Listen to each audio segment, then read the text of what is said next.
हरिओम तत्सत। जन्म कुंडली विश्लेषण। यह धनु लग्न की कुंडली है। सबसे पहले सूर्य से फलादेश प्रारंभ करते हैं। सूर्य इस कुंडली में भाग्य भाव के स्वामी है और द्वादश भाव में विराजमान है, यानी जिसके कारण भाग्य की उन्नति में कुछ कठिनाई एवं परेशानी होती है। परंतु ऐसे व्यक्ति का भाग्योदय जन्म स्थान से दूर होता है और बाहरी स्थानों के संपर्क से सहयोग प्राप्त होता है। यहाँ से षष्ठ भाव में दृष्टि के कारण शत्रु पक्ष पर प्रभाव रहता है एवं विजय प्राप्त होती है। परंतु इसमें क्या है कि सूर्य पर शनि की दृष्टि भी है। सिर्फ शनि द्वादश भाव में है तो ठीक है भाई, बाहरी स्थानों के संपर्क से या जन्म स्थान से दूर भाग्य की उन्नति होती है। लेकिन जब सूर्य जो है भाग्य भाव के स्वामी शनि से पीड़ित हो गए तो भाग्य की उन्नति में बहुत ज्यादा कठिनाई एवं परेशानी होती है। अत्यधिक एवं फिजूल खर्च के कारण भी परेशानी होती है, मानसिक परेशानी भी बनी रहती है और आंखों से संबंधित भी परेशानी होने की संभावना रहती है। और चलित कुंडली में जो सूर्य है वह यहाँ आ जा रहे हैं, अपने नीच राशि में आ जा रहे हैं, तो शनि भी यहाँ चले जा रहे हैं। तो जिसके कारण शनि की दृष्टि यहाँ जिस प्रकार है, यहाँ भी आएंगे तो शनि की दृष्टि रहेगी। तो यहाँ आएंगे तो और भी यहाँ समस्या होगी, क्योंकि नीच राशि में शनि पर दृष्टि हो जाएगी तो आमदनी प्राप्त करने में कठिनाई एवं परेशानियों का सामना होगा और भाग्य की उन्नति में तो होगी परेशानी। तो यहाँ पे आपको सूर्य को प्रबल करना चाहिए और शनि से संबंधित उपाय करना चाहिए। और यहाँ द्वादश भाव में सूर्य अगर पीड़ित होते हैं तो आंखों से संबंधित परेशानी भी होने की संभावना रहती है। चंद्रमा इस कुंडली में आयु भाव के स्वामी है और सप्तम भाव में विराजमान है, तो जिसके कारण कुछ कठिनाइयों के साथ पत्नी एवं वैवाहिक जीवन का सुख प्राप्त होता है, दैनिक रोजगार में सफलता प्राप्त होती है। और चंद्रमा को अष्टम भाव का स्वामी होने का दोष नहीं लगता है, इस चीज को अकारक नहीं बोल सकते। और लग्न में दृष्टि के कारण शारीरिक स्वास्थ्य एवं जीवन की उन्नति में सफलता प्राप्त होती है। परंतु यहाँ चंद्रमा पर राहु की दृष्टि है, तो अब यहाँ सप्तम भाव में जो चंद्रमा है वह पीड़ित हो गए, तो जिसके कारण स्वास्थ्य एवं आयु में भी परेशानी होगी, मानसिक परेशानी भी बनी रहेगी और वैवाहिक जीवन में भी कठिनाई एवं परेशानियों का सामना करना पड़ता है। तो इसलिए चंद्रमा का मंत्र जाप करें, सफेद चंदन का तिलक लगाएं और राहु से संबंधित दान एवं उपाय करें। मंगल जो है इस कुंडली में पंचम भाव के स्वामी है और द्वादश भाव के स्वामी है, विद्या बुद्धि संतान के स्वामी है, बाहरी स्थानों के संपर्क के स्वामी है और मंगल अष्टम भाव में नीच राशि में विराजमान होंगे। और यहाँ पे जो है मंगल 30 अंश के हैं, परंतु मंगल जो होते हैं वह 28 अंश तक ही नीच माने जाते हैं। तो नीच से तो बाहर तो निकल गए, लेकिन 30 अंश पे जाते जाते कमजोर भी हो गए। हालांकि एक दूसरे नियम से देखा जाए कि अगर कोई ग्रह नीच राशि में विराजमान होता है और उसका स्वामी लग्न से केंद्र में आ जाता है तो भी नीच भंग हो जाता है। तो नीच भंग का तो प्रभाव ज्यादा नहीं है यहाँ पर, परंतु मंगल बहुत कमजोर है, तो जिसके कारण विद्या बुद्धि संतान के सुख में मतलब श्रेष्ठ लाभ प्राप्त नहीं हो पाता है जैसा मिलना चाहिए। और यहाँ से जो है द्वादश भाव पे दृष्टि डाल रहे हैं, एकादश भाव पे दृष्टि डाल रहे हैं, तो जिसके कारण आमदनी के क्षेत्र में सफलता प्राप्त होती है। द्वितीय भाव में दृष्टि के कारण धन एवं कुटुंब का सुख प्राप्त होता है, धन का संग्रह होता है।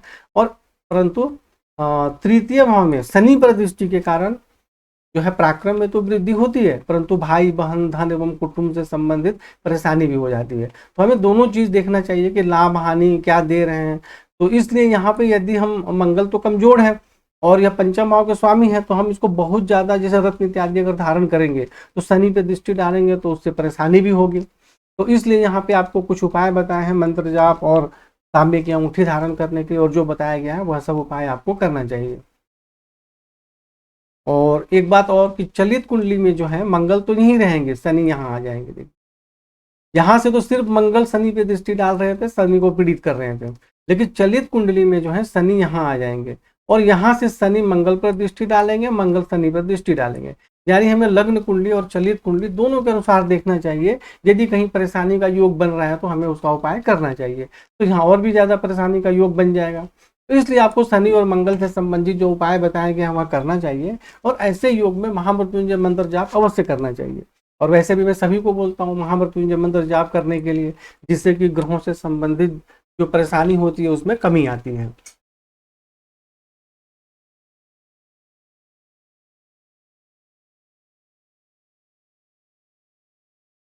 बुध इस कुंडली में दसम भाव के स्वामी है और सप्तम भाव के स्वामी है, यानी पत्नी वैवाहिक जीवन दैनिक रोजगार के स्वामी है, पिता राज रोजगार के स्वामी है और एकादश भाव में विराजमान है। और जिसके कारण यहाँ पर आमदनी बहुत अच्छी होती है, पत्नी एवं वैवाहिक जीवन का सुख प्राप्त होता है, दैनिक रोजगार में सफलता प्राप्त होती है, पत्नी के माध्यम से भी आमदनी के योग होता है और पिता राज रोजगार के क्षेत्र में भी सुख सम्मान एवं सफलता प्राप्त होती है। पंचम भाव में दृष्टि के कारण विद्या बुद्धि संतान का सुख प्राप्त होता है, परंतु बुद्ध यहाँ बहुत कमजोर है, 24 अंश के है, इसलिए बुद्ध को आपको प्रबल करना चाहिए जिससे कि आपको श्रेष्ठ लाभ प्राप्त हो, रोजगार में भी अच्छी सफलता हो, आमदनी भी अच्छा हो, तो सभी चीजों में सफलता प्राप्त होगी। गुरु जो है इस कुंडली में लग्नेश है और चतुर्थ भाव के स्वामी है और यह द्वादश भाव में चले गए और यह मात्र 2 अंश के हैं और सूर्य से बिल्कुल नजदीक है। देखिए सूर्य जो है 6 अंश के हैं और गुरु जो है वह 2 अंश के हैं। तो यहाँ पर पहली बात कि गुरु द्वादश भाव में चले गए, अस्त भी हैं और कमजोर भी हैं। तो ऐसी स्थिति में शारीरिक स्वास्थ्य, जीवन की उन्नति, माता भूमि भवन के सुख में कुछ कमी होती है और ऐसे व्यक्ति जन्म स्थान से दूर निवास करते हैं, तब जाकर उनके जीवन में सफलता प्राप्त होती है या उन्नति होती है। और यहाँ से गुरु दृष्टि डाल रहे हैं खुद के घर में, तो माता भूमि भवन का श्रेष्ठ सुख प्राप्त होता है, परंतु जब इसको बल मिलेगा तभी तो श्रेष्ठ लाभ प्राप्त होगा। और षष्ठ भाव में दृष्टि डालते हैं तो नौकरी में भी सफलता प्राप्त होती है, शत्रु पक्ष पर भी प्रभाव रहता है और अष्टम भाव में दृष्टि के कारण आयु में वृद्धि होती है और अच्छी सफलता प्राप्त होती है यहाँ पर जीवन में। तो गुरु जो है वहां पर भले ही द्वादश भाव में चले गए लेकिन फलादेश के अनुसार बहुत अच्छा फल दे रहे हैं, लेकिन कमजोर है, तो हमें गुरु को प्रबल करना अत्यंत आवश्यक है जिसके कारण जीवन में उन्नति होगी। और गुरु जो है चलित कुंडली में यहाँ आ जा रहे हैं, एकादश भाव में आ जा रहे हैं, तो यहाँ भी कोई बहुत ज्यादा परेशानी नहीं होगी क्योंकि राहु भी यहाँ से यहाँ आ जा रहे हैं चलित कुंडली में। तो गुरु को सिर्फ राहु ही पीड़ित करते हैं, तो गुरु जब चलित कुंडली में यहाँ आएंगे तो राहु भी यहाँ आ जाएंगे। तो यहाँ जब गुरु आएंगे तो कुछ कठिनाइयों के साथ आमदनी के क्षेत्र में सफलता प्राप्त होती है, शारीरिक स्वास्थ्य, सौंदर्य, जीवन की उन्नति में भी सफलता प्राप्त होती है और विद्या बुद्धि संतान का भी सुख प्राप्त होगा। अर्थात कि गुरु चाहे यहाँ रहे चाहे यहाँ रहे, तो गुरु जो है अच्छा ही फल देंगे, इन्हें सिर्फ प्रबल करने की आवश्यकता है। शुक्र जो है इस कुंडली में षष्ठ भाव रोग एवं शत्रु के स्वामी है, आमदनी के स्वामी है। शुक्र को इस कुंडली में अकारक माना जाता है, तो यहाँ विराजमान होने के कारण आमदनी बहुत अच्छी होती है और शत्रु पक्ष पर भी प्रभाव रहता है, ननिहाल पक्ष से भी सहयोग प्राप्त होता है। परंतु यहाँ शुक्र जो है राहु के साथ विराजमान है, तो इसके कारण वैवाहिक जीवन में, प्रेम के संबंध में कुछ कठिनाई एवं परेशानी भी होती है। और चलित कुंडली में जो है शुक्र यहाँ आ जा रहे हैं, अपने नीच राशि में आ जा रहे हैं यहाँ पर, तो यहाँ आने के कारण जो है थोड़ी जो हम कहेंगे आमदनी के क्षेत्र में या रोजगार के क्षेत्र में कुछ कठिनाई एवं परेशानी होती है। जैसा कि मैंने बताया कि लग्न कुंडली या चलित कुंडली दोनों में कहीं भी परेशानी का योग बन रहा है तो हमें उसको ठीक करने का अवश्य ही प्रयत्न करना चाहिए। तो शुक्र से संबंधित जो आपको उपाय बताए गए हैं कुंडली में वह करें और लक्ष्मी मंत्र का भी जाप करें। शनि जो है इस कुंडली में धन एवं कुटुंब के स्वामी है और भाई बहन के और पराक्रम के स्वामी है, स्वराशि में विराजमान है, परंतु इस पर क्या है, मंगल की भी दृष्टि है और इस पर जो है राहु की भी दृष्टि है, शनि पर। तो जिसके कारण धन एवं कुटुंब के सुख में कुछ कठिनाई एवं परेशानी होती है, भाई बहन से भी कुछ मतभेद हो जाता है। और यहाँ से जब शनि दृष्टि डालेंगे पंचम भाव में, तो जिसके कारण विद्या बुद्धि संतान के सुख में कठिनाई एवं परेशानी होती है। नौवें भाव में दृष्टि के कारण भाग्य की उन्नति में कठिनाइयों का सामना करना पड़ता है, भाग्य की उन्नति सही प्रकार से नहीं हो पाती है।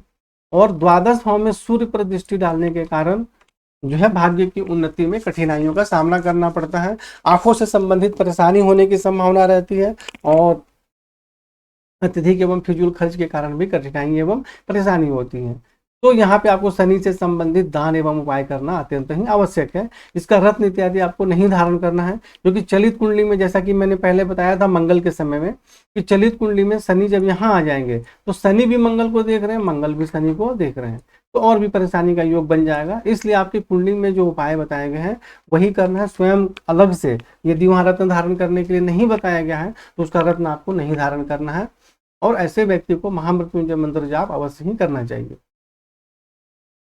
राहु इस कुंडली में एकादश भाव में विराजमान है, तो आमदनी बहुत अच्छी होती है, लेकिन यहाँ पे चलित कुंडली में लेकिन चलित कुंडली में जो है सूर्य यहाँ आएंगे तो राहु भी यहाँ आ जाएंगे, तो इसलिए सूर्य को पीड़ित तो नहीं कर पाएंगे। और गुरु यहाँ आएंगे तो राहु भी यहाँ आ जाएंगे, यानी कि जो राहु है चलित कुंडली में भी सूर्य और गुरु को पीड़ित नहीं कर पाएंगे। तो इसलिए यहाँ पे अगर राहु है तो आमदनी के क्षेत्र में बहुत अच्छी सफलता प्राप्त होती है। और यहाँ से जब तृतीय भाव में शनि पर दृष्टि डालते हैं तो धन, कुटुंब, और धन कुटुंब में और भाई बहन से मतभेद होने की संभावना रहती है। लेकिन पंचम भाव में जब दृष्टि डालेंगे तो विद्या बुद्धि संतान के सुख में कठिनाई एवं परेशानी होती है। और सप्तम भाव में चंद्रमा पर दृष्टि के कारण पत्नी एवं वैवाहिक जीवन के सुख में कठिनाई एवं परेशानी होती है, मानसिक परेशानी होती है, विवाह में भी विलंब होता है। तो राहु से संबंधित आपको दान एवं उपाय करना अत्यंत ही आवश्यक है। हाँ, चलित कुंडली में राहु यदि यहाँ 10वें भाव में आएंगे तो रोजगार के लिए तो अच्छा है, परंतु फिर चतुर्थ भाव में दृष्टि डालेंगे तो माता भूमि भवन के क्षेत्र में कुछ कठिनाई एवं परेशानी भी होगी। यानी कोई भी ग्रह होते हैं, कहीं लाभ देते हैं तो हो सकता है नुकसान भी कर रहे हो। तो यदि कहीं लाभ दे रहे हैं और साथ में नुकसान भी कर रहे हैं तो उनसे संबंधित का उपाय करना अत्यंत ही आवश्यक है। केतु जो है यहाँ पंचम भाव में विराजमान है, जिसके कारण विद्या बुद्धि संतान के सुख में कठिनाई एवं परेशानी होती है, मानसिक परेशानी भी बनी रहती है। और यहाँ से नवम भाव में दृष्टि डालते हैं, जिसके कारण भाग्य की उन्नति में कठिनाई एवं परेशानियों का सामना करना पड़ता है। और एकादश भाव में दृष्टि के कारण कुछ कठिनाइयों के साथ आमदनी के क्षेत्र में सफलता प्राप्त होती है। और लग्न में दृष्टि के कारण शारीरिक स्वास्थ्य एवं जीवन की उन्नति में सफलता प्राप्त होती है, परंतु कुछ स्वभाव में उग्रता भी रहती है, क्योंकि केतु में मंगल के समान गुण होते हैं और चोट इत्यादि भी लगने की संभावना रहती है। तो मीन राहु केतु शनि से संबंधित आपको दान एवं उपाय करना है। इन तीनों का रत्न आपको बिल्कुल भी धारण नहीं करना है। बाकी जो उपाय आपको बताया गया उस हिसाब से आप उपाय करें और आप उनसे भी चर्चा करें। हरिओम तत्सत।